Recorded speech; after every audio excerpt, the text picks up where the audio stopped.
दुनिया में जो तरक्की हो रही है या देश में कोई तरक्की करता है तो उसे जरूर देखना चाहिए। चाहे घर की टीम हो या बाहरी लोगों को मिलाकर बनाई हुई हो। जहाँ जहाँ अच्छे समूह बन गए वहाँ तरक्की हो गई। ऐसा ही देखा गया है। आपके आसपास जितने लोग तरक्की पसंद हैं वो मिलकर ही काम करते होंगे। उनका टीम वर्क अच्छा होगा। एक परिवार था, वो गरीब था, खाने को कुछ नहीं था।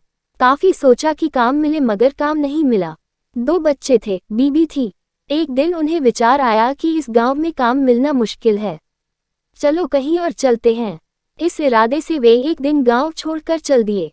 रात का समय था, रास्ता भी जंगली था। सोचा वृक्ष के नीचे रात गुजारी जाए। आदमी ने अपने एक लड़के को लकड़ी चुनने तथा दूसरे को पानी लाने के लिए भेज दिया तथा बीबी को चूल्हा बनाने के लिए कहा और उसने जगह साफ कर दी।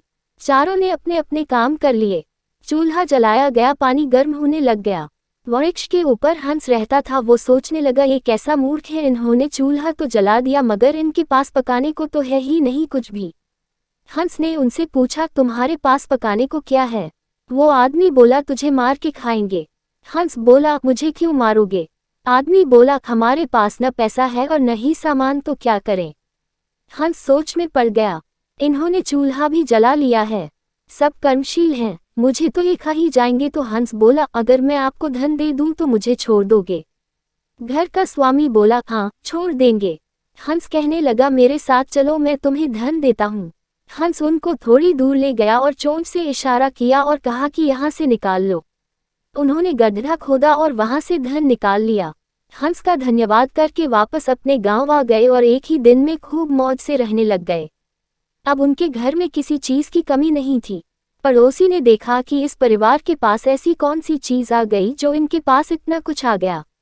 उसने छोटे लड़के को बुलाकर सारी बात पूछ ली कि पैसा कहाँ से आया है। उनके भी 2 बच्चे थे, उन्होंने भी ऐसी योजना बनाई और चल दिए। उन्होंने उसी वृक्ष के नीचे डेरा लगा लिया। आदमी ने अपने बड़े लड़के को कहा, लकड़ी लाओ तथा छोटे लड़के को पानी लाने के लिए कहा, परंतु दोनों आनाकानी करने लगे। बीबी ने भी कहा कि मैं थक चुकी हूँ। जैसे जैसे पानी लकड़ी इकट्ठी हो गई और पानी गर्म होने लगा।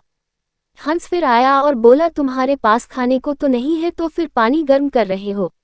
आदमी बोला, तुझे मार कर खाएंगे। हंस मुस्कुरा उठा और बोला, मारने वाले तो 3 दिन पहले आए थे। तुम अपना समय खराब मत करो, घर जाओ, तुम मुझे क्या मरोगे, तुम तो आपस में ही लड़ रहे हो। जिन्होंने दूसरों को जितना होता है वे खुद नहीं लड़ते। संसार का नियम भी ऐसा ही है। जिन लोगों ने तरक्की करनी है वे मिलकर चलते हैं और आज भी संसार में उनका ही बोलबाला है। जो आपसी तालमेल में रहते हैं वे ही समाज रूपी हंस को जीत सकते हैं।